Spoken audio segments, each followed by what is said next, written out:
Hello there, and here we are again, talking with the wonderful Knowles, part of the Subconquest team that bring us Ollie and his superpowers, which is a therapeutic coaching service for children and families who are struggling with all sorts of things. And one of the things that we talk about on these short sessions that we deliver that often sort of rings in my ear is the way that as parents, we often catastrophize things, whether it's to do with our kids or just in general. And Ali, I think a lot of parents will recognize this feeling, and that includes me as well, that when your child's upset or you have an argument with them, your brain suddenly jumps to the worst possible outcome around that situation. You go, oh my God, I haven't given them what they want, or I shouted at them. This is definitely going to impact their mental health. I'm going to be just your brain goes into overdrive. Why do we do that? Because we're human, Carl. It's actually a defense mechanism.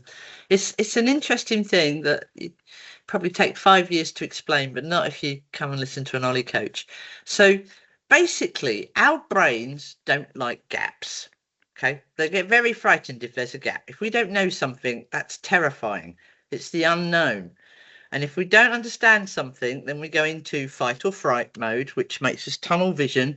And all we're thinking about is, how am I going to survive this? We're not thinking like we would any other day because our brain doesn't like gaps. So whenever something crops up with your child, your family, and it could be anything, doing something different, changing your job, daring to go on a date, it could be anything. If you've not done it before or in a while, your brain will start going, oh my God, I'm going to fail that test. Oh my God, they're not going to turn up. Oh my God, my child's going to be a drug addict. Oh my God, and off they go, right? And the reason they do that is a defense mechanism. So if there is a gap because the brain doesn't know, because it cannot read the future, right? It does not know the future. Then what it has to do is it has to fill the gaps in. How does it do that? Well, it can only use the information it's got.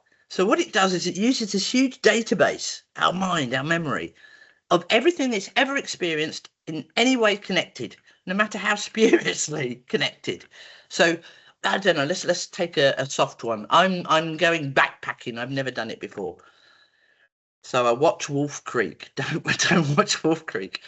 And of course, that's not a nice movie. It doesn't end well. So of course, before I get on the plane to go backpacking, I'm thinking, oh my God, this is going to happen. That's going to happen. That's going to happen. The only reason I'm thinking that is because my brain's filled the gaps in with the information it already has, either lived experience or listening to other people or social media or anything else. Now, what would be lovely is my brain would go, I'm going backpacking. Oh, it'll be a fantastic experience. I'll fall in love. I'll win the lottery while I'm out there. Oh, it's going to be wonderful. But that's not safe. Because if I think that, then I'm not on guard. And if I'm not on guard, something bad could happen. Then it's my fault for not being on guard. So our brain instinctively goes to the negative. And you just have to recognize that that's what it's doing. It's just trying to protect you. It's like, yeah, Ellie, you might meet the love of your life and win the lottery and have a wonderful time. But what happens if? What's your plan B, C, and D? Are you protecting yourself then? Is that what you're doing? Completely. Yeah, completely. But as a parent, your whole kind of parents are the worst. Yeah, you just want to support that child constantly, and yet it's not. You described that really well, which is kind of like you work with the information that you've got, and you hear so much on social media and the news at the moment about children that can so easily be distracted or influenced, and as a parent you want to do everything possible not to do that. But if you don't protect them, then if you don't give them the boundaries, then surely the worst is potentially going to happen then. You've got to know how to do it. Say no, what they're going to do.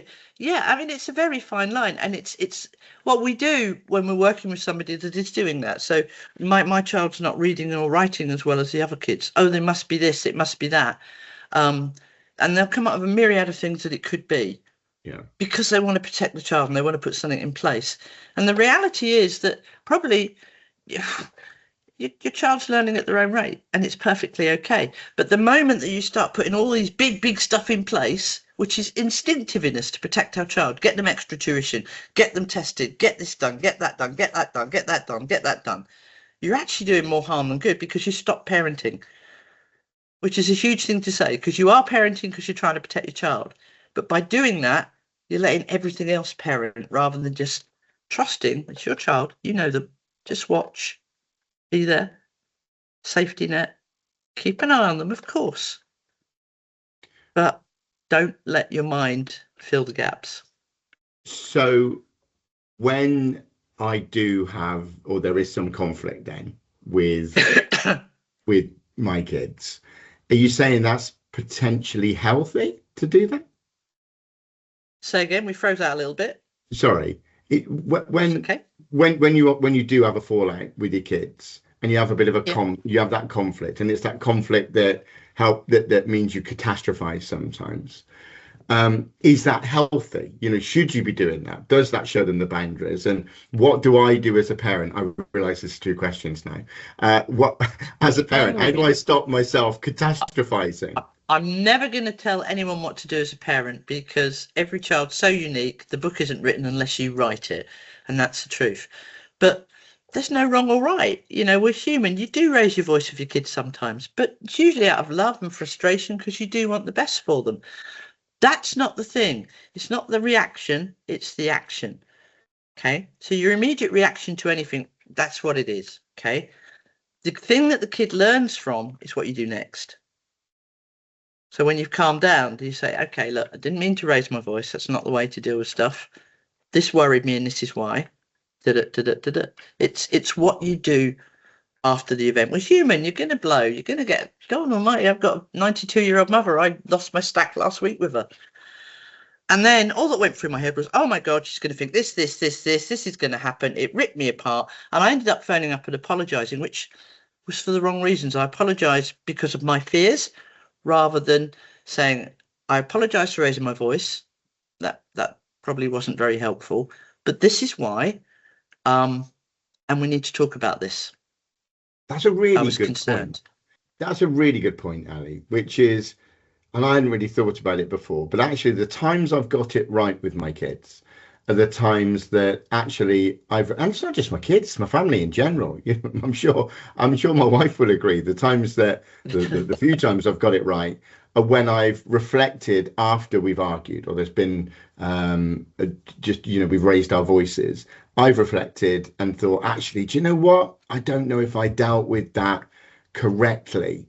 Is there a time that you leave? Do you kind of, because I know as a parent you want to go, oh, I want to put this right straight away. So I've argued, oh, crikey, I'm sorry. How quickly do you do that? And again, this is down to you knowing that individual, and parents know their kids, and you know your partner, you know damn well. There's no point going in immediately and saying, she won't believe you, right? Let it sink in a little bit. You know how long she needs to let that sink in. Again, there's no book, but it's like, I see this a lot when you hear kids going 0 to 60 and you want to wrap your arms around them and can't. You're not going to. The only reason we raise our voices or do or behave in a way that afterwards we think, oh, that wasn't appropriate, is because we've gone into fight or flight response. You will lose it with your kids, not necessarily because of what they've done, but because of your fears. And we're back to filling in the gaps of what that could mean. So you've just gone into fight or flight about yourself, but you're saying it's about the kids. It's your fears that you're projecting. So again, it's when you do that, you literally have to recognize that yourself and go, okay, I still think I was right to be cross about this. I have every right to be cross about this. That's broken a boundary, or it's disrespectful. And as a good parent, as a family member, as a friend, I need people to know what my boundaries are, and I'm not going to move them, because if I move, then nobody knows how to be with me, do they? And that's not fair. But it's once I've recognized that actually I'm not going to apologize, because I still feel that my point was right, but the way I delivered it was wrong. And if I want to set a standard or a precedent for my kids or anyone else to follow that I would want back, then it would be, hey, look, the other day, really sorry I raised my voice. That wasn't appropriate. I'm not sorry for what I said, but I'd like to talk about it because I don't want to leave it like this because you matter, or whatever you would say. That's really good, though. That's great advice. So we're saying